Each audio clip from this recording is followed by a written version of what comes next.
Hi, this is Carrie Cooper for Guitar Centre's Focus on Rock. Is the album Help by the Beatles the first emo album ever?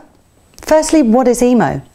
Well, one definition from urbandictionary.com calls it guitar music with soft, high male vocals that dwell excessively on the singer's feelings, especially melancholy remembrances of past relationships or mistakes in life.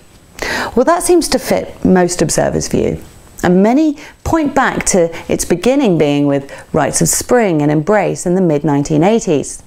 Of course, when you think emo, you mostly think of bands of 20-something guys from the late 90s or 2000s.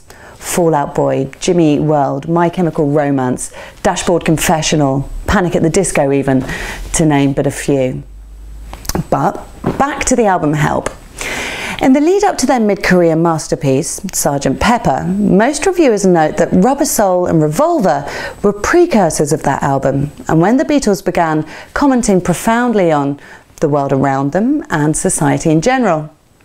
On Rubber Soul, Norwegian Wood, The Word, Nowhere Man, In My Life. On Revolver, Taxman, Eleanor Rigby, Here, There and Everywhere, and For No One.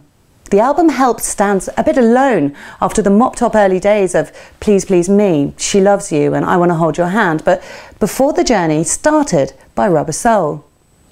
In this album, the Beatles look squarely in the mirror and focus exclusively on themselves, and their take is quite a bit emo.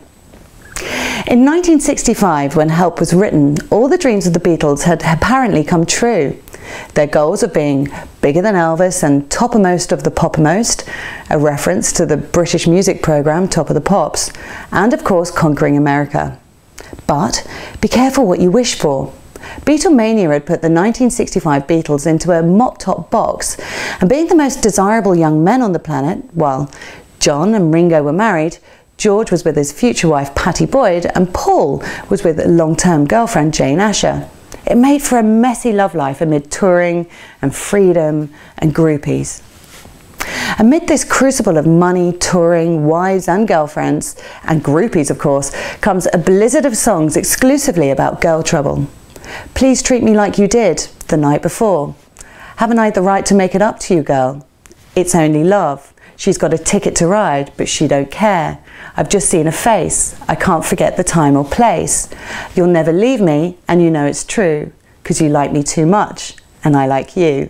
I don't want to say that I've been unhappy with you, but as from today, well, I've seen somebody that's new. For I've got another girl, and it's possible John is actually talking to himself in You're Going to Lose That Girl, when he says, if you don't treat her right, my friend, you're going to find her gone. Even the cover song Dizzy Miss Lizzy could be written about any scene girl from the late 1990s or early 2000s. You make me dizzy, Miss Lizzy, the way you rock and roll. And of course, the two masterpieces of the album Help, the title song by John Lennon and Paul McCartney's Yesterday. More about them in part 2 about the album Help. Meanwhile, if you're a fan of early 2000s emo, check out some of the mid-century emo from the album Help.